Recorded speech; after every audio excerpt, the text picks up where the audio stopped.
Haleluya, puji Tuhan. Shalom Bapak Ibu Saudara yang terkasih dalam Kristus Yesus Tuhan. Senang sekali pada hari ini kita dapat berkumpul kembali. Meskipun dalam tempat yang berbeda-beda, Bapak Ibu di rumah atau dimanapun berada, dan saya ada di dalam gereja, namun itu tidak mengurangi semangat kita untuk kita tetap datang kepada Tuhan, untuk memuji, memuliakan dan meninggikan nama Tuhan pada hari ini. Kita akan melaksanakan kembali ibadah kita secara online. Namun sekali lagi saya mau katakan itu tidak mengurangi semangat kita, kerinduan kita untuk datang pada Tuhan. Amin. Baik, sebelum ibadah kita laksanakan pada hari ini, namun sebelumnya kita akan terlebih dahulu berdoa buat ibadah kita, sehingga ibadah kita pada hari ini betul-betul ibadah yang mendatangkan berkat bagi kehidupan kita, memberikan kekuatan semangat yang baru di dalam kita menjalani hari-hari kita ke depan bersama dengan Tuhan. Mari kita berdoa dan saya akan pimpin di dalam doa. Bapa kami di surga, Bapa yang baik, Bapa yang kami muliakan, kami sapa dalam satu nama yang menjadi jawaban bagi kami, nama Kristus Yesus Tuhan, Tuhan dan Juru Selamat kami yang hidup. Pada hari ini kami kembali akan melaksanakan ibadah kami secara online. Berkati ibadah kami pada hari ini ya Tuhan, dari awal, pertengahan hingga akhirnya.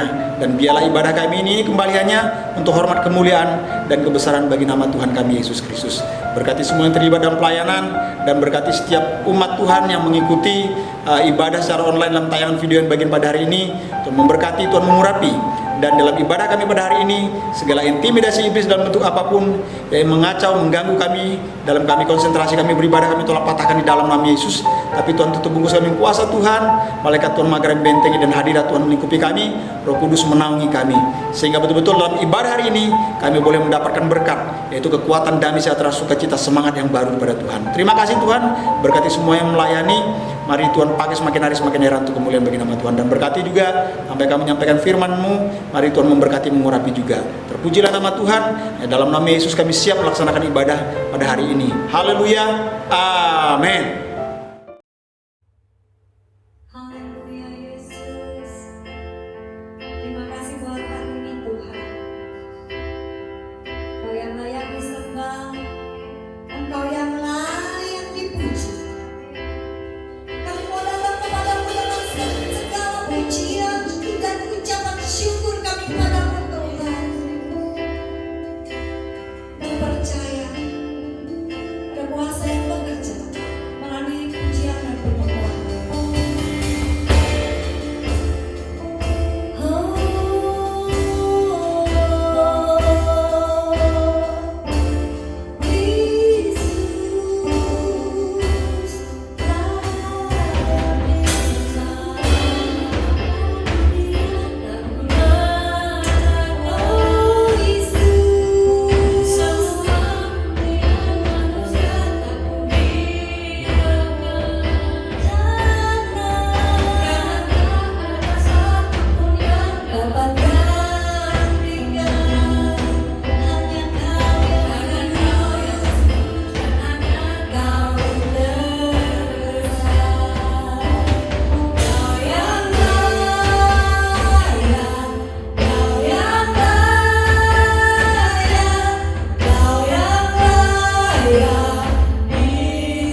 Haleluya, puji Tuhan. Saya yakin dan percaya bahwa Bapak Ibu Saudara sekalian sudah diberkati mulai pujian sebagai penyembahan yang kita naikkan kepada Tuhan pada hari ini. Amin.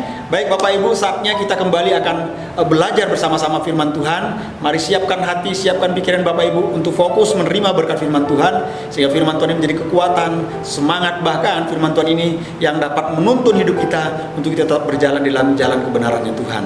Baik, sebelum kita belajar firman Tuhan, mari kita akan berdoa sekali lagi, dan saya akan pimpin di dalam doa. Bapa kami di surga, Bapa yang baik, kami kembali bersyukur dan berterima kasih.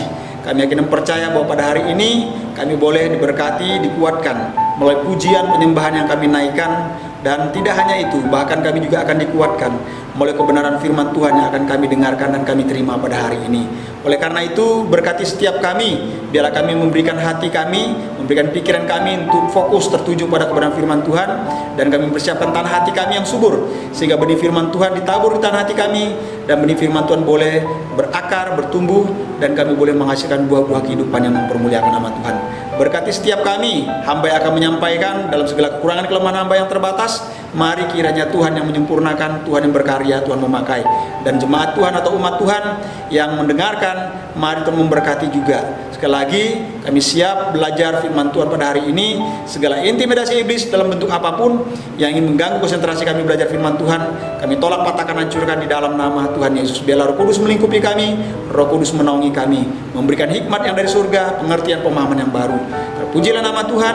Hanya dalam nama Yesus kami siap belajar firman Tuhan pada hari ini. Sama-sama yang siap katakan amin.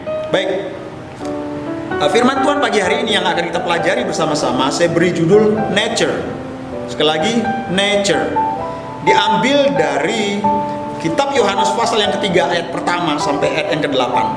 Mari Bapak Ibu buka di dalam Alkitabnya atau Alkitabnya. Saya akan bacakan ayat pertama sampai ayat yang ke-8. Percakapan dengan Nikodemus. Adalah seorang Farisi yang bernama Nikodemus, seorang pemimpin agama Yahudi,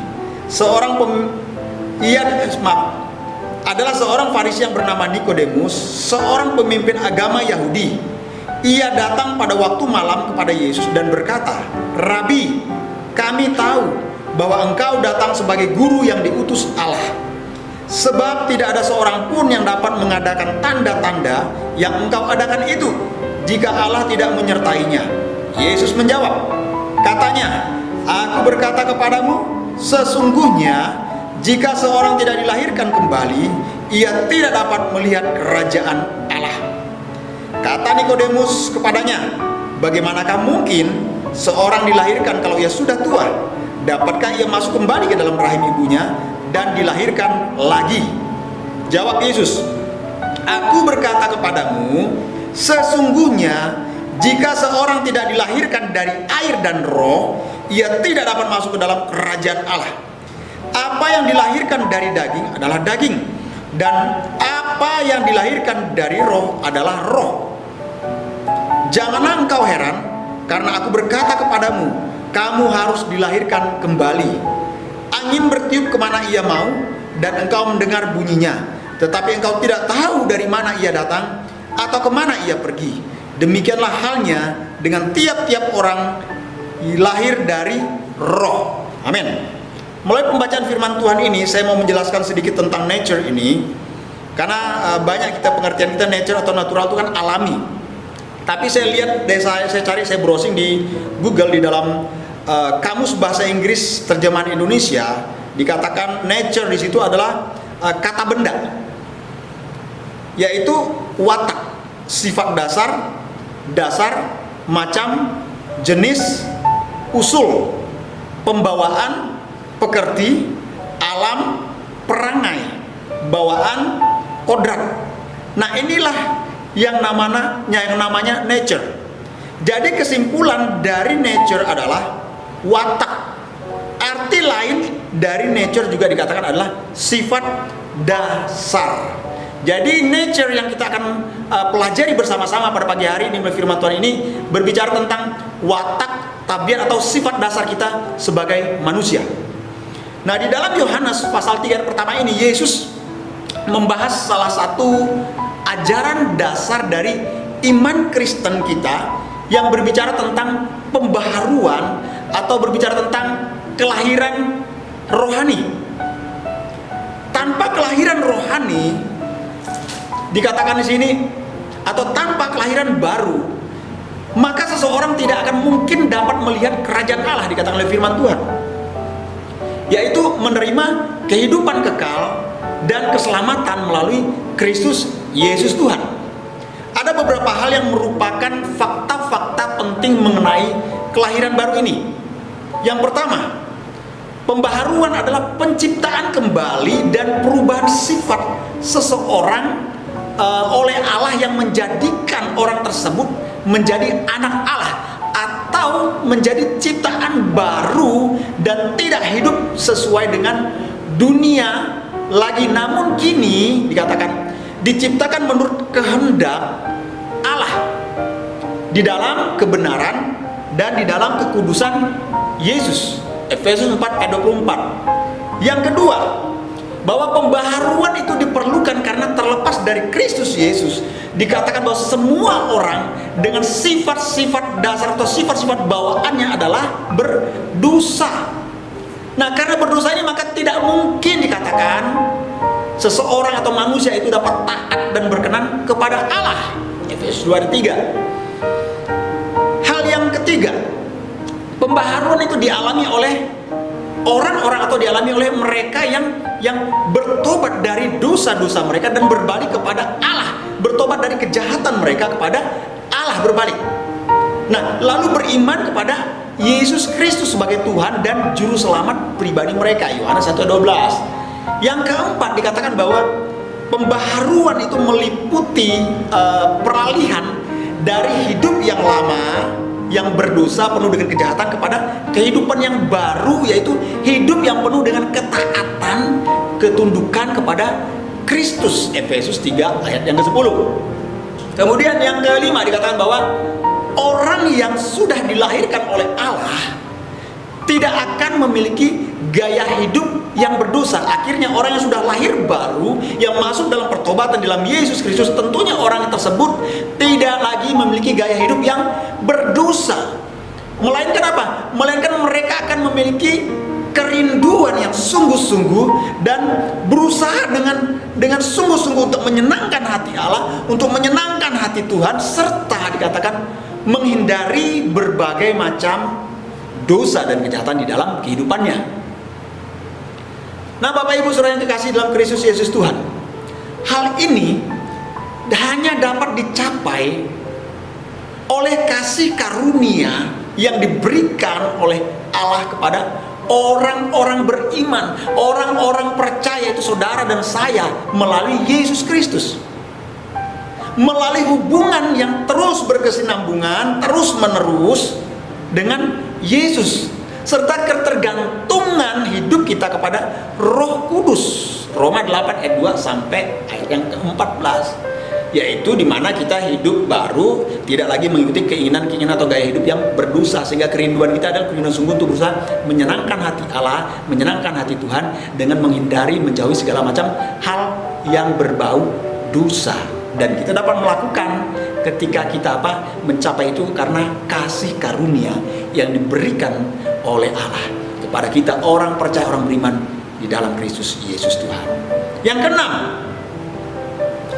semua orang yang masih dursila atau masih berdosa dan yang mengikuti cara-cara dunia, apapun yang mereka katakan dengan bibir mereka, dengan mulut mereka, tetap mempertunjukkan bahwa mereka ini adalah anak-anak, bukan anak Allah, tetapi mereka adalah anak-anak si jahat, anak-anak iblis, bukan anak Allah. Sekali lagi saya katakan dalam 1 Yohanes pasal 3 ayat ke-6 sampai ayat yang ke-10.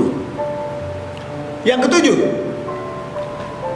sama seperti seorang yang dilahirkan oleh Roh dengan menerima hidup Allah di dalam dirinya, maka orang tersebut juga dikatakan dapat memadamkan Roh Allah yang ada hidup di dalam dirinya dengan apa? Mengambil suatu pilihan, suatu tindakan-tindakan, suatu perbuatan-perbuatan yang bertentangan, tentunya bertentangan dengan apa yang menjadi kehendak Allah di dalam hidupnya, yaitu dengan dia melakukan pelanggaran-pelanggaran, melakukan berbagai macam dosa dan kejahatan dalam hidupnya. Meskipun dia sudah lahir baru nih, dilahirkan di dalam roh Allah, dia menerima Roh Kudus di dalam hidupnya, tetapi dia juga dapat memadamkan roh Allah yang ada dalam dirinya ini, berbuat dosa dan menolak pimpinan Roh Kudus. Dikatakan berarti sebetulnya kita sedang membunuh hidup Allah di dalam jiwa kita, orang yang percaya. Makanya janganlah lagi berbuat dosa, berusahalah untuk hidup di dalam kebenaran Tuhan, berusaha untuk menjaga kekudusan hidup. Jangan melakukan dosa, jangan melakukan kejahatan. Tetapi kalau kita melakukan dosa dan kejahatan ketika kita mengatakan bahwa kita sudah dilahirkan baru dalam Tuhan, tapi kita masih melakukan dosa dan kejahatan, maka tanpa kita sadari, secara perlahan kita sedang membunuh roh Allah, membunuh hidup Allah yang ada dalam jiwa kita sebagai orang percaya. Sehingga apa? Sehingga ini dapat menyebabkan kematian secara rohani dalam hidup kita, dan secara otomatis waktu kita mengalami kematian secara rohani, maka kita akan dikeluarkan dari kerajaan Allah, maka nama kita yang sudah tercatat akan dihapus dari buku kehidupan. Siapa yang salah? Yaitu kita, karena kita masih mau hidup di dalam dosa dan menolak pimpinan Roh Kudus, menolak hidup di dalam Tuhan. Yang kedelapan, kelahiran baru tidak sama dengan kelahiran jasmania. Tidak sama dengan kelahiran secara jasmani, lahirkan dari kandungan ibu kita. Beda. Karena apa? Berbicara tentang kelahiran baru, berbicara tentang hubungan Allah dengan kita sebagai orang percaya, merupakan hubungan masalah rohani, bukan hubungan masalah jasmani. Berarti kita lahir baru, dilahirkan kembali itu secara rohani, bukan jasmani, seperti yang dikatakan oleh firman Tuhan di dalam Yohanes pasal 3 tadi, harus kita masuk dalam kandungan ibu kita lagi, mana mungkin sudah tua kayak gini. Bukan itu maksud Yesus, tapi lahir secara rohani di dalam Kristus, yaitu hidup yang diperbaharui di dalam Kristus. Nah, Bapak Ibu Saudara yang dikasihi di dalam Kristus Yesus Tuhan, ada sebuah cerita tentang seorang petani yang membawa pulang seekor babi ke dalam rumahnya. Nah, petani ini mendapatkan babi ini dalam keadaan yang kotor, dalam keadaan yang lusuh lah, tidak bersih. Kemudian petani ini membawa pulang babi ini, kemudian dimandikan, dicuci bersih, bulu-bulu halus yang ada yang menempel di tubuh babi ini dicukur sampai licin bersih. Kemudian sudah bersih babi ini, diberikan parfum biar wangi. Tidak cukup sampai diberikan parfum, tapi diberikan hiasan-hiasan di babi ini, itu di lehernya dikalungkan seperti pita. Dikatakan diberikan seperti pita sehingga kelihatan menarik, kelihatan lebih cantik babi ini. Kelihatan lebih lucu lah, bukan cantik, tapi kelihatan lebih lucu. Nah, kemudian petani ini menempatkan babi ini di ruang tamu dan mendudukan babi itu. Untuk apa? Untuk dapat ia lihat, bermain bersama babi ini, bercanda dengan babi ini sebagai hewan piaraannya. Nah, babi ini memang kelihatan sangat lucu. Kata orang sih, kalau bagi saya mah babi mah nggak ada lucu-lucunya. Kalau ingat babi, dibilang lucu, saya ingat tahun kira-kira mungkin 2006 apa 2007 itu, saya dan istri dibawa oleh salah satu global ministry, yaitu pelayanan misi dari global ministry ini dari Amerika. Saya dan istri kami dipilih di daerah Asia ini. Orang Asia itu yang dipilih, saya dan istri saya. Nah, ada dari pelayanan misi ini, global ministry ini, ada beberapa teman kami itu orang bule semua ya, dari berbagai macam negara. Kemudian dari satu kami gabung, kemudian kami dibawa ke tempat pelayanan di Kamboja. Semua ditanggung, saya dan istri, tiket pesawat, semua tempat tinggal, makan, semua sudah tanggung. Kami hanya fokus untuk pelayanan saja, pelayanan misi yang harus kami lakukan.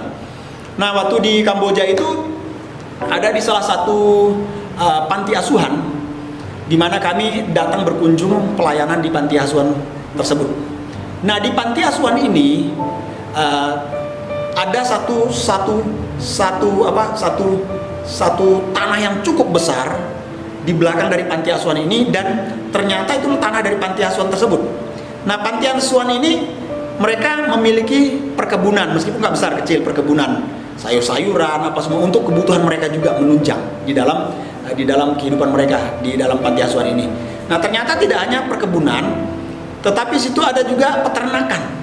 Peternakan itu yaitu peternakan babi.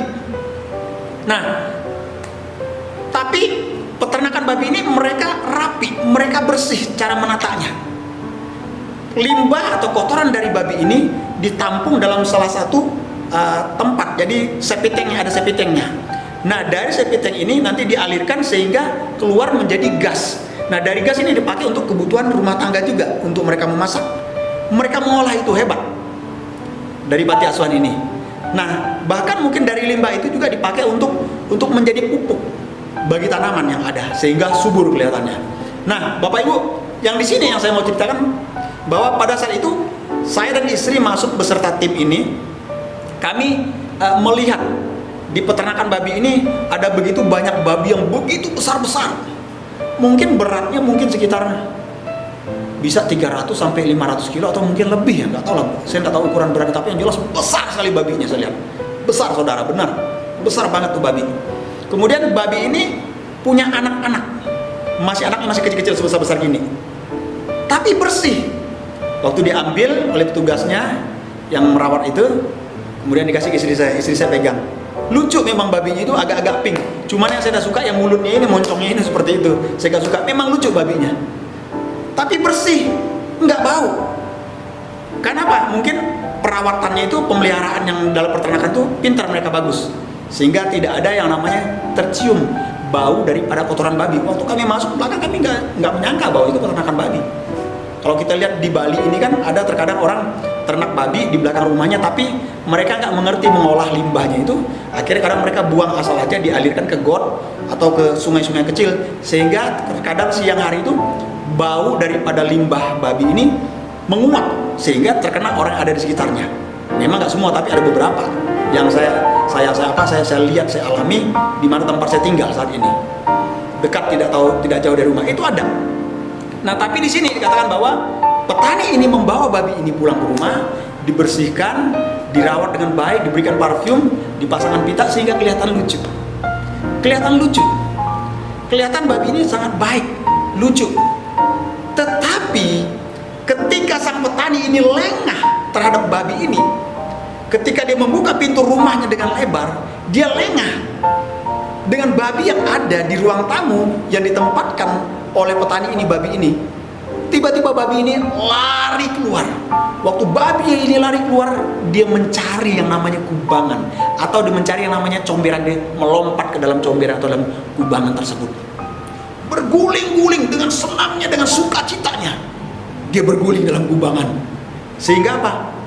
Badan yang sudah bersih, wangi, yang tampak lucu, akhirnya lusuh kembali, kotor kembali, dan berbau. Nah, Bapak Ibu Saudara sekalian, mengapa babi yang sudah dibersihkan sedemikian rupa ini kembali kepada kubangannya, kembali kepada comberan? Mengapa? Saya mau katakan, karena ia masihlah seekor babi. Mungkin itu ada yang pikiran saudara, jawaban saudara juga. Karena ia memang masih seekor babi. He is still a pig at heart. His nature has not been changed. Jadi ia masihlah seekor babi di dalam hatinya. Tabiatnya belum diubahkan. Di luarnya ia berubah, lebih bersih, lebih lucu, mungkin lebih cantik, lebih menarik hati daripada petani ini, sehingga senang merawat, memelihara babi ini. Di luarnya, tetapi di dalamnya masih tetap sama. Saudara, saya mau katakan, terkadang kita juga ini sebagai gambaran. Ini sebuah ilustrasi. Terkadang ada banyak di antara kita juga yang penampilan luarnya kelihatan tampaknya baik, kelihatan tampaknya bagus, kelihatan tampaknya rohani, tetapi terkadang di dalamnya masih tetap seperti yang lama, masih tetap pada kehidupan yang sama dahulu. Seseorang dapat berpakaian dan berpenampilan yang bagus, berpenampilan yang menarik saat datang ke dalam gereja, atau saat datang dalam pertemuan-pertemuan ibadah yang dilaksanakan di gereja, di mana kita bergereja mungkin, dan lain sebagainya. Kadang orangnya terlihat begitu santun, betul nggak? Terlihat begitu sopan, ramah. Bahkan kita lihat terlihat rohani, saleh. Namun sayang, semua penampilan lahiriah yang bagus tersebut, yang menarik tersebut, hanya ketika dia berada di dalam gereja atau ketika dia berada di tempat-tempat pertemuan ibadah saja. Saat dia kembali ke rumah, saat dia kembali ke tempat semula tempat dia bekerja, saat dia kembali lingkungan di mana ia bergaul, dikatakan, atau saat dia kembali tempat dia bekerja di kantornya, nature atau tabiat alaminya yang sebenarnya akan kembali kelihatan keluar, karena hanya di luarnya saja tampak, tapi di dalamnya belum diubahkan. Kalau ada orang seperti ini, dia berarti sama dengan cerita petani ini. Saudara yang jawab, bukan saya ya. Nah, orang-orang yang seperti ini tentu saja adalah orang-orang yang belum mengalami pertobatan yang sejati dan belum dilahirkan kembali baru di dalam Kristus. Saya percaya bahwa saudara adalah orang-orang yang sudah dilahirkan baru dalam Kristus.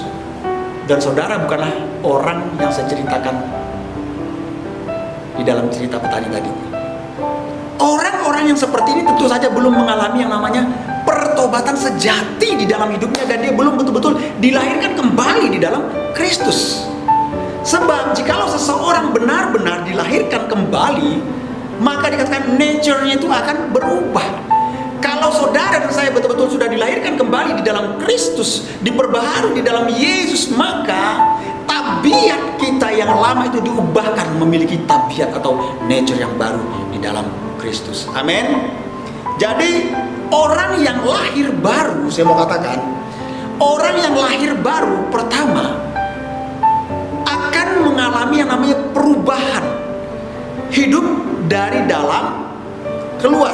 Sekali lagi, orang yang mengalami perubahan hidup, yaitu dia harus mulai dari dalam baru tampak di luar. Bukan di luarnya dulu yang diperbaiki, diperbaharui, diubahkan. Tetapi yang paling terpenting adalah dalam ini terlebih dahulu diubahkan, baru akan keluar. Perubahan hidup dari dalam keluar artinya kita tidak mengizinkan lagi tabiat kita yang lama atau tabiat berdosa menguasai kembali hidup kita. Namun sebaliknya, kita mengizinkan Kristus Yesus yang memerintah di dalam hidup kita, yang memerintah di dalam hati kita dan pikiran kita. Ada sebuah lagu yang mengatakan, hidupku bukannya aku lagi, tapi Yesus yang hidup dalamku. Hidupku bukannya aku lagi, tapi Yesus dalamku. Hidupku bukannya aku lagi, tapi Yesus dalamku. Galatia 2 ayat 20. Nah Bapak Ibu, kalau betul-betul Yesus hidup di dalam kita, Yesus hidup di dalam Bapak Ibu saudara sekalian, Yesus hidup di dalam saya, di dalam kita semua, maka tentunya kita akan mengikuti apa yang menjadi kehendak Yesus, apa yang menjadi kehendak Tuhan. Sebagaimana Yesus mengikuti apa yang menjadi kehendak Bapaknya, Yesus mengikuti apa yang menjadi keinginan Bapaknya, yaitu melakukan kehendak Bapaknya selama ia hidup di muka bumi ini. Nah, kalau hidup saudara, hidup saya, hidup kita bukan milik kita lagi, tetapi milik Kristus, berarti kita harus mengikuti apa yang menjadi kehendak Yesus di dalam hidup kita. Bukan lagi kita mengikuti apa yang menjadi kehendak kita, tapi menjadi kehendak Yesuslah yang harus kita ikuti di dalam hidup kita ini. Amin. Pertanyaannya, apa sih yang menjadi kehendak Yesus di dalam hidup kita? Apa? Kehendak Yesus di dalam hidup Bapak Ibu sekalian, di dalam kehidupan kita, yaitu melakukan tentunya setiap perintah-perintahnya di dalam hidup kita. Yohanes pasal 14 ayat 21. Yohanes 14:21 mengatakan bahwa barang siapa memegang perintah-perintahku, maka dikatakan apa? Dialah yang mengasihi aku. Barang siapa yang memegang perintah-perintahku, dialah yang mengasihi aku. Berarti kalau kita melakukan perintah Tuhan, berarti kita adalah orang yang mengasihi Tuhan. Tapi kalau kita tidak melakukan perintah Tuhan, berarti kita adalah orang yang bukan mengasihi Tuhan kita, Yesus Kristus. Nah, pertanyaannya, bukti kita melakukan perintah Tuhan itu apa? Atau bukti kita melakukan perintah Tuhan adalah kita mengasihi Tuhan, kan berarti buktinya kan kita melakukan perintah Tuhan. Tuhan, aku mengasihimu, tapi Tuhan bilang lakukan perintahku. Berarti waktu kita melakukan, waktu kita mengatakan kita mengasihi Tuhan, berarti kita harus melakukan perintah Tuhan di dalam hidup kita. Pertanyaan saya, apa sih perintah Tuhan bagi kita? Apa sih perintah Yesus bagi saudara, bagi saya, bagi kita semua sebagai orang yang mengasihi Dia? Ada dua. Yang pertama, Bapak Ibu lihat di dalam Roma pasal 12 ayat yang kedua. Di situ perintah Tuhan mengatakan apa? Janganlah kamu menjadi serupa. Serupa dengan apa? Dengan dunia ini.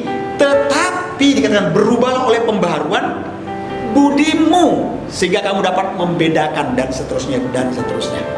Nah, ada beberapa hal di sini dalam Roma 12 ayat 2 yang dikatakan oleh Rasul Paulus. Yang pertama, bahwa dikatakan kita harus sadar bahwa sistem dunia ini jahat. Sistem dunia ini jahat adanya dan semuanya di bawah pemerintahan iblis, di bawah kekuasaan iblis. Sistem dunia ini bukan pemerintah kita, bukan ya, bukan sistem kepemerintahan tanah air kita, bukan seperti itu. Tapi maksudnya sistem dunia ini yang jadi adalah sistem kehidupan orang-orang di dunia ini itu di bawah penguasaan, di bawah pemerintahan iblis, bukan pemerintahan Tuhan. Memang iblis diberikan kuasa oleh Allah untuk berkuasa atas dunia ini, tapi dia tidak berkuasa atas kehidupan orang yang percaya kepada Yesus. Dia tidak berkuasa atas kehidupan anak-anak Tuhan, dia tidak berkuasa. Yang kedua yang masuk Rasul Paulus ini bahwa kita harus bersikap tegas terhadap cara-cara dunia, roh duniawi yang tidak sesuai dengan firman Tuhan, sambil kita memberitakan kebenaran kekal dan standar kebenaran firman Tuhan. Demi apa? Demi Kristus Yesus Tuhan kita. Yang ketiga yang dikatakan oleh Rasul Paulus di dalam firman Tuhan ini, dalam Roma pasal 12 ayat 2 ini, yang dikatakan bahwa kita harus membenci yang namanya yaitu kejahatan, dan kita harus mengasihi yang namanya kebenaran. Nah, memang terkadang kalau kita melihat di dalam kehidupan kita, di kehidupan nyata ini, seringkali itu ya, yang benar itu atau kebenaran itu seringkali dibenci. Malah yang jahat, yang tidak benar itu seringkali dikasih. Nah, heran kebalik. Makanya kita sebagai orang percaya kita harus peka, kita harus tahu yang mana kejahatan, yang mana kebenaran. Meskipun terkadang kebenaran itu menyakitkan kita, tetapi kita harus membela kebenaran itu, bukan malah membencinya. Yang harus kita benci adalah kejahatan, yaitu dosa, perbuatan yang melawan kehendak Tuhan. Itu yang harus kita tentang, yang harus kita benci. Bukan orangnya, tapi perbuatan dosa itu yang kita benci. Betul? Yaitu berarti kita harus juga menolak untuk berserah kepada aneka macam keduniawian yang ada pada saat ini, yang ada bahkan di dalam sekitar gereja kita. Seperti apa? Keserakahan, apalagi dikatakan mementingkan diri sendiri, iri hati, kebencian, dendam, kecemaran, terus kemudian bahasa-bahasa yang tidak senonoh lah, bahasa-bahasa yang tidak pantas untuk diucapkan, kata-kata kotor lah seperti itu. Itu enggak perlu kita untuk toleransi, enggak perlu kita pergunakan lah. Enggak perlu kita menyerahkan hidup kita untuk dengan melakukan cara-cara seperti itu, memberikan hidup kita. Tidak, tapi kita harus menolak hal-hal seperti ini. Hiburan-hiburan duniawi, nah harusnya juga kita tolak. Bukan berarti saya mengatakan kepada ibu-ibu yang saat ini dalam masa-masa Covid, ya kan, belajar di rumah, beribadah di rumah, sekolah di rumah. Bukan berarti ibu-ibu karena banyak di rumah, saya mengatakan bahwa nggak boleh mempunyai hiburan seperti nonton film-film Korea mungkin, kolosalnya, film-film Chinese kolosal. Enggak, saya nggak maksud bahwa nggak boleh, itu duniawi banget hiburan itu. Enggak, kita memang perlu hiburan. Maksudnya hiburan-hiburan dunia itu hiburan-hiburan yang akhirnya membuat kita berbuat dosa, ya kan? Yaitu seperti hiburan apa yang saat ini yang mungkin sedang marak, baik di media-media sosial, bahkan di televisi, bukan televisi maksudnya di YouTube yang ada kita lihat, yaitu yang berbau hal-hal berbau pornografi. Nah itu yang harus kita hindari. Kita jangan berserah, kita jangan menerima hiburan-hiburan seperti ini. Saya tahu ibu-ibu senang film Korea. Ingat, tapi film Korea itu hanya sebagai hiburan loh. Jangan karena lihat hiburan ini cowok-cowoknya ganteng. Yang Cina Deng Dun, yang Korea Lee Min Ho, Park Si Ho, Bayong Jun, siapa lagi senang-senang yang ini semua. Nanti pas lihat suaminya kok nggak kayak Bayong Jun, kok nggak kayak Park Si Ho, kok nggak kayak Lee Min Ho ya. Nanti bingung nanti jadinya kan. Nah, jadi hiburan boleh, tetapi ingat hiburan yang duniawi adalah hiburan yang membawa kita kepada suatu kejahatan atau suatu perbuatan dosa. Itu yang harus kita hindari.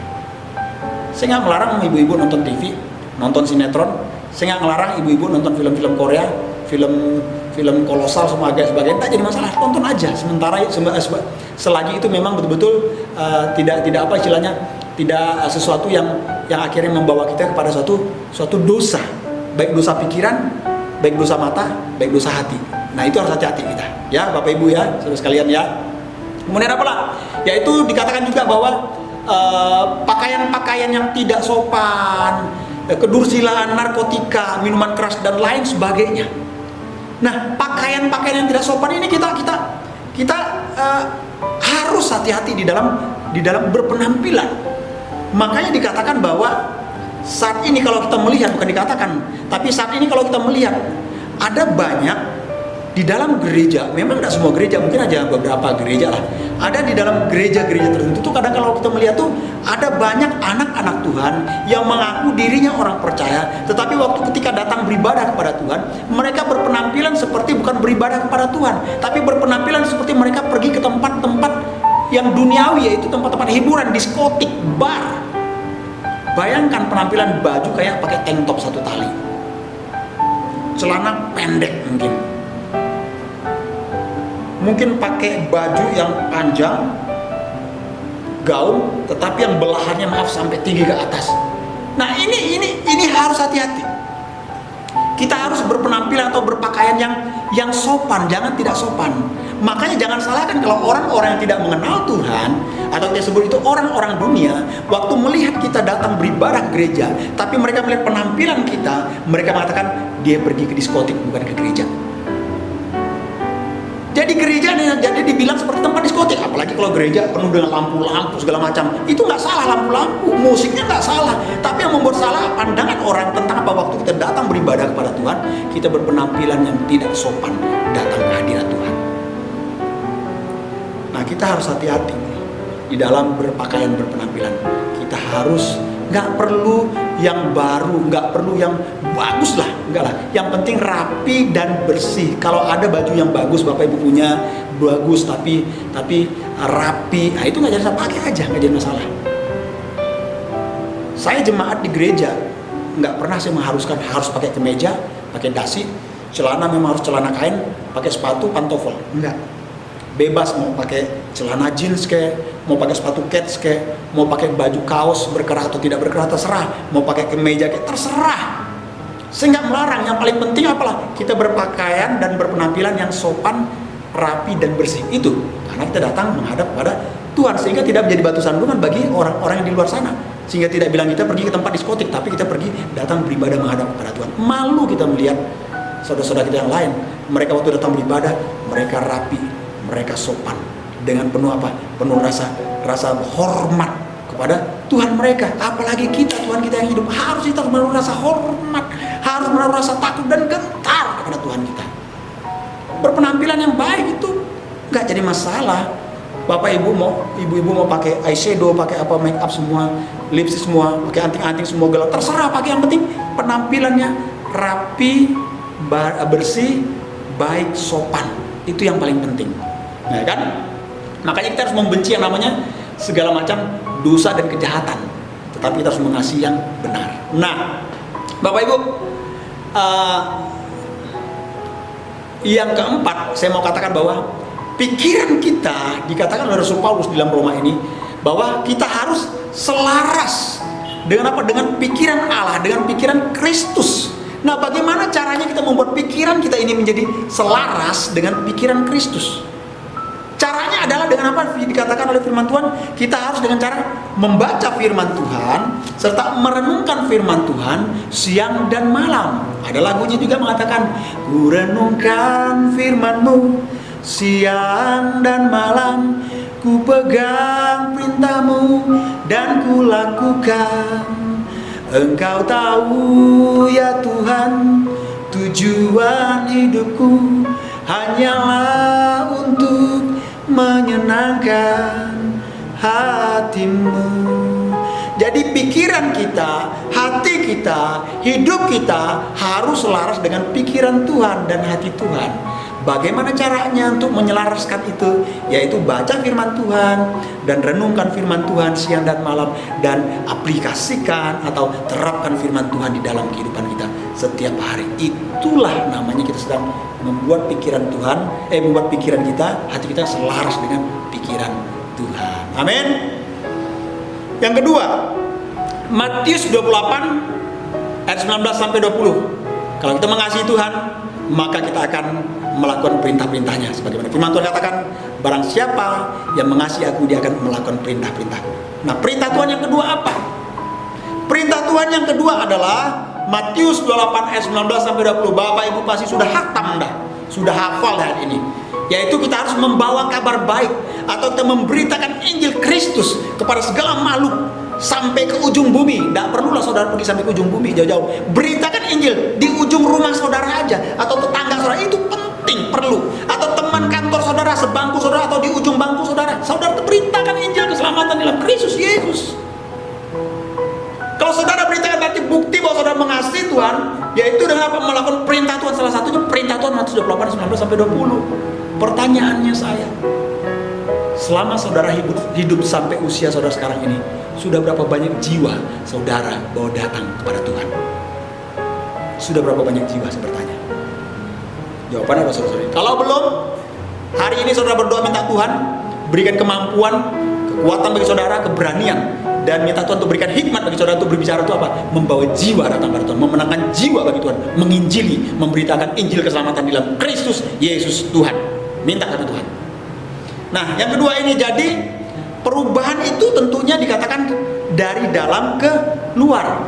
Perubahan itu bukan hanya di luarnya saja, di kulitnya saja, tapi harus sampai ke dalam. Nah, dari dalamnya akan transfer, termanifestasikan sampai keluar dengan sikap, tindakan, perbuatan, perkataan yang mencerminkan bahwa Kristus ada di dalam hidup kita. Amin. Yang kedua, orang yang lahir baru tidak hanya dikatakan akan mengalami perubahan dari dalam keluar, tetapi orang yang lahir baru tentunya disitu dikatakan bahwa hatinya dipenuhi Roh Kudus. Sekali lagi, hatinya dipenuhi Roh Kudus. Itu adalah orang yang lahir baru di dalam Kristus. Maka hatinya dipenuhi dengan Roh Kudus. Orang yang hatinya dipenuhi oleh Roh Kudus, maka orang itu akan menyerahkan seluruh kehidupannya kepada tuntunan, kepada pimpinan Roh Kudus yang menuntun hidupnya, sampai betul-betul hidupnya mengalirkan yang namanya buah-buah Roh Kudus. Sekali lagi, orang yang hatinya dipenuhi oleh Roh Kudus akan menyerahkan seluruh hidupnya, menyerahkan kendali hidupnya ke dalam kendali atau pimpinan kuasa Roh Kudus. Betul? Nah, sampai hidupnya, nah, orang yang hatinya dipenuhi Roh Kudus akan mengarahkan seluruh kendali hidupnya kepada tuntunan, yaitu tuntunan Roh Kudus, menyerahkan seluruh kehidupannya dalam pimpinan Roh Kudus, sampai akhirnya hidupnya itu mengalirkan buah-buah, yaitu buah-buah daripada Roh Kudus. Pertanyaannya, apa saja sih buah-buah Roh Kudus itu, Bapak Ibu sekalian? Bapak Ibu bisa lihat di dalam Galatia pasal 5 ayat 22 sampai 23. Tetapi buah roh ialah kasih, sukacita, damai sejahtera, kesabaran, kemurahan, kebaikan, kesetiaan, kelemah lembutan, penguasaan diri. Karena tidak ada hukum yang menentang akan hal-hal itu. Nggak ada hukum yang menentang akan hal-hal itu, saudara.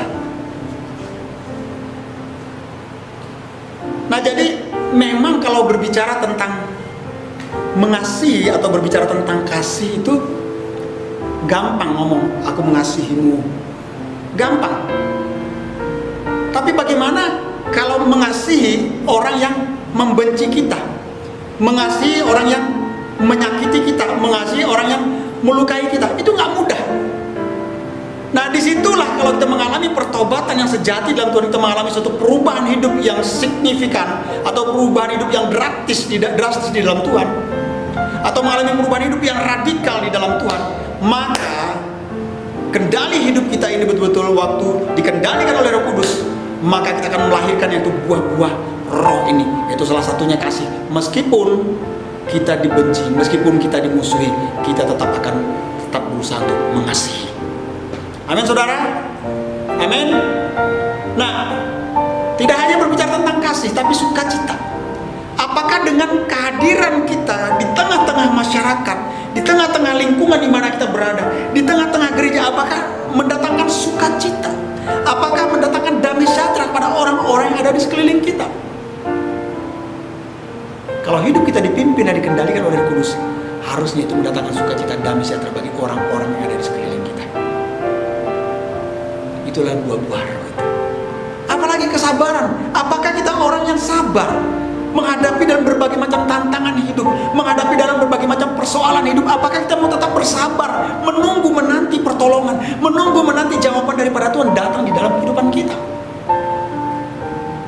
Apakah kita orang yang murah hati, orang yang mau berbagi kepada sesama, orang-orang yang membutuhkan, memerlukan uluran tangan Tuhan melalui kita sebagai perpanjangan tangan Tuhan? Murah hati. Karena Bapa kita adalah murah hati. Bisa nggak kita bermurah hati juga? Berbuat kebaikan, setia. Apakah kita adalah orang-orang yang setia terhadap pasangan kita? Apakah kita orang-orang yang setia terhadap gereja kita? Apakah kita adalah orang-orang yang setia di mana tempat kita bekerja? Kalau kita adalah orang-orang yang setia, berarti buah-buah roh itu ada dalam diri kita, dan kita lahirkan buah-buah roh itu dengan kesetiaan. Lemah lembutan, penguasaan diri. Nah, kalau ngomong tentang penguasaan diri, kadang agak gimana hati saya. Kadang saya memang agak berat dikit untuk mengendalikan penguasaan diri saya, mengendalikan diri saya di dalam hal mengendarai kendaraan. Ya mungkin karena saya seringkali terpancing dengan orang-orang yang mengendarai, kadang seperti maaf nggak tahu aturan gitu loh. Kalau dilihat, ya mungkin kadang saya juga agak tahu aturan juga, tapi yang itu seringkali saya temukan. Misalnya di jalur 2 di kendaraan, ya kan, ini jalur lambat, ini jalur cepat, kan kita tahu. Nah, harusnya kalau di jalur lambat, kendaraan harus di jalur lambat. Kalau dia berjalan lambat, harus jalur lambat dong. Kalau dia mau cepat, dia harus jalur cepat. Nah, tapi kadang ada yang parah lagi, orang di jalur cepat, jalur lambat di tengah-tengahnya. Jadi terkadang saya di belakang untuk mendahului itu ragu, apakah masuk kiri, apakah masuk kanan, sehingga seringkali saya ngelakson. Jadi timbul agak sedikit marah saya. Ini orang ini gimana sih? Ini tahu kendaraan. Jadi penguasaan diri kadang agak kurang saya di dalam mengendarai. Saya sedang berjuang untuk menguasai diri saya dalam hal mengendarai. Nah, seringkali yang di samping saya ini, istri saya seringkali menegur saya, menasihatkan saya, udahlah sabarlah. Pelan-pelan aja lah, kita jangan buru-buru mau kemana juga, udahlah santai aja. Nah, kadang akhirnya saya dengan istri saya dalam mobil, saya agak bersih tegang, saya marah. Tapi istri saya harusnya mengerti ya, karena memang saya kadang memang istri saya bilang, ya memang sih, ya kita yang ngerti kita ngalah aja lah, yang waras ngalah aja lah. Nah, penguasaan diri memang kita harus perlu belajar setiap hari penguasaan diri. Yang paling sulit penguasaan diri itu adalah ketika kita berada di jalan raya, itu memang sulit. Apa mungkin karena banyak orang-orang kita di dalam mengendarai kadang tidak tahu aturan gitu loh, asal aja. Nah, ini salah, kita juga harus mengerti. Kadang yang parah juga ya, kalau bawa sepeda motor tuh ibu-ibu. Nah, saya bilang ibu-ibu ini parah nih kadang nih. Di Bali khususnya saya lihat nih. Letting sebelah kiri, belok langsung ke kanan. Bayangkan saudara, siapa nggak sport jantung rasanya, siapa nggak kesel, siapa nggak ngelakson. Letting ke kiri, sen ke kiri, beloknya kanan. Kadang tiba-tiba ada juga laki-laki, bapak-bapak dari kiri, kita dalam kecepatan tiba-tiba langsung ke kanan, langsung potong. Bayangkan saudara, bisa marah nggak kita? Siapa yang bisa menguasai diri seperti itu? Saya juga kadang hampir hilang kontrol, marah saya. Saya klakson kadang, kesal juga. Nah, memang penguasaan diri, jujur saya sedang belajar di dalam hal mengendarai. Tetapi yang paling terpenting, penguasaan diri bukan dalam hal seperti yang saya sebutkan kepada saya, tetapi yang paling penting adalah penguasaan diri terhadap yaitu tawaran-tawaran dunia ini dalam hal dosa. Penguasaan diri dalam hal berbuat dosa. Banyak sekali tawaran-tawaran datang, tawaran-tawaran dosa. Kalau kita melihat tawaran-tawaran untuk berbuat kejahatan. Terus apa? Penguasaan diri terhadap apa? Terhadap kedagingan kita dengan hal-hal yang berbau pornografi. Nah, terkadang penguasaan diri ini juga harus kita belajar. Harus kita betul-betul mematikan setiap tawaran-tawaran yang datang dalam diri kita. Kita harus belajar menguasai diri. Menguasai diri dalam tawaran-tawaran dunia yang menyeret kita akhirnya melakukan suatu perbuatan-perbuatan dosa. Kita harus belajar menguasai diri kita, pikiran kita, mata kita, perkataan kita, hati. Kita harus belajar kuasai. Saya setiap hari Jumat dengan istri, bahkan di rumah kami semua, termasuk Abu Yeti yang tinggal di rumah, itu kami setiap hari Jumat berpuasa. Kadang kalau saya nggak kuat karena lambung saya, kadang saya nggak puasa. Tapi biasanya memang hari Jumat kami berpuasa. Nah, tujuan dari puasa kami ini adalah untuk terus belajar penguasaan diri, untuk terus belajar mengintrospeksi diri, agar hidup kami betul-betul hidup yang dipimpin oleh Roh Kudus. Itu yang kami lakukan, belajar. Makanya saya mengajak Bapak Ibu Saudara sekalian, belajar berpuasa. Berpuasa itu baik bagi kita, bukan hanya kesehatan, tapi bagi kerohanian kita. Untuk kita belajar penguasaan diri, belajar mengintrospeksi diri, dan sebagainya, dan sebagainya. Nah, Bapak Ibu Saudara sekalian, dalam kesempatan ini adalah baik bagi kita untuk kita melihat kembali seperti apakah pertobatan kita. Apakah pertobatan kita hanya di kulit saja atau di luar saja? Dalam arti hanya di luar saja sehingga nature kita atau sifat asli kita atau tabiat asli kita atau watak asli kita belum diubahkan. Saya mau katakan bahwa Tuhan menginginkan nature kita benar-benar berubah. Tabiat kita, watak kita betul-betul diubahkan. Ketika kita mengizinkan Tuhan tinggal di dalam hidup kita. Perubahan sejati bukanlah perubahan yang hanya terlihat di luar saja Bapak Ibu sekalian, tetapi perubahan sejati adalah perubahan yang betul-betul berasal dari dalam dan keluar. Katakan amin, tundukkan kepala, dan kita akan berdoa bersyukur buat firman Tuhan pada hari ini. Kiranya firman Tuhan ini boleh memberkati, menguatkan, dan mengingatkan kembali kepada kita. Mari kita berdoa. Bapa kami di surga, Bapa, di dalam nama Tuhan Yesus, kembali kami bersyukur pada hari ini buat kebenaran firman Tuhan. Kami menyadari seringkali kami kembali kepada nature kami. Namun kami mau betul-betul nature ini Tuhan diubahkan menjadi suatu kebiasaan yang benar, kebiasaan yang baik seperti yang Tuhan inginkan. Oleh karena itu kami mau hidup kami ya Tuhan dipimpin oleh Roh Kudus, sehingga hidup kami menghasilkan, melahirkan buah-buah Roh Kudus yang mempermuliakan nama Tuhan. Kasih, kebaikan, kemurahan, kesabaran, dan sebagainya Tuhan. Oleh karena itu Tuhan tolong kami dan ampuni kami Tuhan jika selama ini kami masih membawa tabiat berdosa kami di dalam kehidupan kekristenan kami. Tetapi pada hari ini kami mau membuang tabiat-tabiat berdosa itu, dan kami mau hidup kami berikan dalam pimpinan kendali kuasa Roh Kudus, dan Roh Kudus yang berdaulat atas hidup kami, dan Tuhan bertahta atas hidup kami, sehingga hidup kami betul-betul menjadi hidup yang mempermuliakan nama-Mu Tuhan. Terima kasih Tuhan Yesus, terima kasih. Kami bersyukur buat firman Tuhan pada hari ini. Hamba berhenti berbicara dalam keterbatasan hamba, tetapi hamba percaya Tuhan yang akan berbicara dan Tuhan yang akan menyempurnakan. Berkati jemaat Tuhan juga. Sekali lagi biarlah semakin hari boleh semakin diubahkan oleh Tuhan, dan betul-betul masuk dalam pertobatan yang sejati yang diinginkan oleh Tuhan, sehingga nama Tuhan dipermuliakan. Pujilah nama Tuhan. Dalam nama Tuhan Yesus kami bersyukur buat firman Tuhan pada hari ini. Sama-sama yang percaya katakan amin. Tuhan Yesus memberkati Bapak Ibu saudara sekalian. Haleluya. Kami bersyukur Tuhan. Kami memiliki sahabat di dalam nama Yesus Kristus. Mari Bapak Ibu yang menonton channel ini, mari kita katakan bersama-sama tentang nama Yesus. Karena Dia sahabat kita semua. Dia tidak pernah meninggalkan kita sendirian.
kami di dalam-Mu Tuhan. Karena kami yakin dan percaya bahwa kami menjadikan Yesus menjadi sahabat di dalam hidup kami. Segala sesuatunya adalah mungkin bagi Engkau Tuhan. Terima kasih Tuhan, terima kasih. Berkati bangsa dan negara kami Bapa. Terima kasih Bapa, terima kasih. Kami berdoa bagi bangsa dan negara kami Tuhan. Kami percaya bahwa wabah ini akan segera berakhir Tuhan. Kami percaya Tuhan. Kami percaya di dalam nama Yesus yang bekerja buat ilmuwan-ilmuwan yang sedang berusaha untuk mendapatkan vaksin dari virus corona ini Tuhan. Terima kasih buat semuanya Bapak, terima kasih. Perlindungan Tuhan nyata bagi kami semua. Dijauhkan dari wabah virus dalam bentuk apapun Tuhan. Terima kasih Tuhan, terima kasih. Di dalam nama Yesus kami berdoa. Haleluya. Selamat hari Minggu Tuhan Yesus memberkati.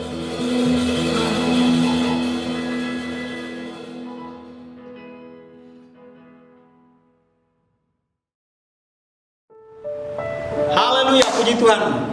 Pada akhirnya Bapak Ibu Saudara sekalian, kita akan kembali mengakhiri ibadah kita pada hari ini. Kita akan mengakhirinya bersama-sama. Kita akan akhiri di dalam doa.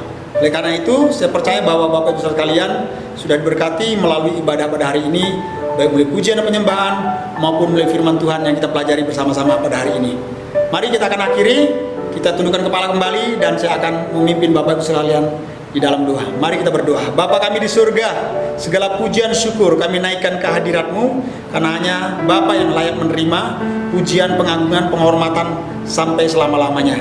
Pada hari ini kami kembali bersyukur buat kasih setia dan kebaikan Tuhan sepanjang ibadah yang kami laksanakan secara online pada hari ini, di mana Tuhan sudah tolong kami dari awal, pertengahan hingga akhirnya boleh berjalan dengan tidak kurang satu apapun. Dan biarlah kekurangan-kekurangan itu Tuhan yang menyempurnakan, karena itu semua kembali hanya untuk kemuliaan, hormat dan kebesaran bagi nama Tuhan. Berkati semua yang sudah terlibat dalam pelayanan pada hari ini Tuhan. Tuhan pakai semakin hari semakin heran untuk hormat, kemuliaan dan kebesaran bagi nama Tuhan. Terima kasih Tuhan, terima kasih. Terpujilah nama Tuhan. Dan kami berdoa terlebih dahulu buat bangsa dan negara kami. Kami berdoa biarlah damai sejahtera Tuhan, sukacita Tuhan turun atas bangsa dan negara kami.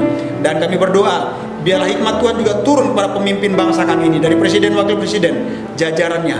Dan biarlah kiranya roh takut akan Tuhan turun atas bangsa kami juga Tuhan. Dan bangsa kami yang saat ini sedang mengalami yaitu wabah dari virus corona ini, Tuhan tolong Tuhan. Tuhan tolong pemerintah yang sedang mengatasinya, garda terdepan, para aparat keamanan, para tim medis. Tuhan memberkati semuanya, berikan hikmat untuk mereka dapat mengatasi wabah yang sedang melanda bangsa kami Tuhan. Tutup bungkus mereka dengan kuasa Tuhan, sehingga dijauhkan dari wabah ini Tuhan. Di dalam nama Tuhan Yesus Kristus kami berdoa buat WHO, bahkan pihak-pihak yang berkepentingan, para ahli-ahli, para ilmuwan yang berusaha untuk menemukan vaksin daripada virus ini. Tuhan tolong berikan mereka hikmat, kemampuan, sehingga mereka dapat menemukan, sehingga Tuhan Yesus, orang-orang yang sudah terserang atau orang-orang yang sudah terinfeksi dengan virus ini boleh Tuhan mengalami kesembuhan dengan vaksin yang ada. Kami berdoa di dalam nama Tuhan Yesus. Terima kasih Tuhan, terima kasih. Terpujilah nama Tuhan. Kami bersyukur menyerahkan semua ini, dan hamba berdoa Tuhan buat semua sidang jemaat Tuhan, bahkan siapapun yang menyaksikan tayangan ibadah online pada hari ini. Tuhan memberkati dalam setiap pergumulan, baik yang sedang bergumul untuk keuangan ekonomi dalam masa-masa sukar sulit seperti ini. Tuhan yang akan menjadi sumber jawaban, Tuhan yang akan menjadi sumber pertolongan. Sebagaimana janji firman Tuhan mengatakan bahwa Allahku akan memenuhi segala kebutuhan keperluanmu menurut kekayaan kemuliaan dalam Kristus Yesus Tuhan. Nambah percaya Tuhan akan memenuhi segala kebutuhan keperluan umat Tuhan di dalam nama Tuhan Yesus menurut kekayaan kemuliaan dalam Kristus Yesus Tuhan. Tuhan tutup bungkus umat Tuhan juga dengan kuasa darah anak domba Allah, malaikat Tuhan magram bentengi, sehingga dijauhkan dari wabah, dari mana bahaya, maut, kecelakaan untuk apapun di dalam nama Tuhan Yesus. Dan berkati sepanjang 1 minggu depan dalam setiap aktivitas pekerjaan setiap umat Tuhan. Mari Tuhan memberkati, membuat berhasil apapun yang dilakukan dikerjakan Tuhan. Tuhan membuat maju dan berhasil sehingga nama Tuhan juga dipermuliakan. Karena sebagaimana firman-Mu mengatakan bahwa Tuhan akan menjadikan kepala bukan ekor, dan Tuhan akan membuat naik bukan turun. Hamba percaya di dalam nama Yesus. Berkati Tuhan dengan berkat yang daripada Tuhan. Sebagaimana firman Tuhan mengatakan juga, diberkatilah orang yang mengenal Tuhan, yang menaruh harapannya pada Tuhan, maka Tuhan akan memberkati semua sesuatu yang dilakukan kerjakannya. Berdoa di dalam nama Tuhan Yesus Kristus. Terima kasih Tuhan. Dan berdoa juga buat jemaat Tuhan yang mungkin sedang bergumul dengan sakit penyakit yang sedang dialami saat ini.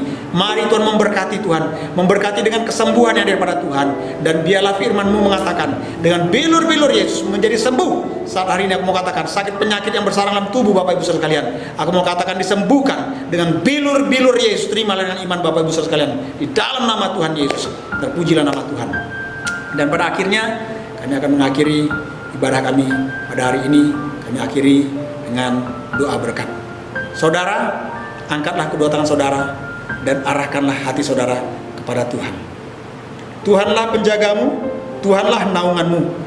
Di sebelah tangan kananmu matahari tidak menyakiti engkau pada waktu siang atau bulan pada waktu malam.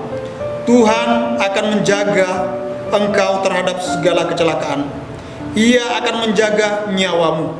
Tuhan akan menjaga keluar masukmu dari sekarang sampai selama-lamanya. Terimalah dan bawalah berkat yang daripada Allah Bapa, kasih karunia, kecintaan daripada Putra yang tunggal Tuhan Yesus Kristus, serta pertolongan, penghiburan, kekuatan daripada kuasa Roh Kudus yang akan menyertai saudara dan saya mulai detik ini, esok sampai Maranatha, sampai Tuhan Yesus datang kedua kali menjemput kita semua di awan-awan. Sama-sama yang diberkati katakan amin. Tuhan Yesus memberkati Bapak Ibu sekalian. Nantikan ibadah online di minggu yang akan datang. Shalom.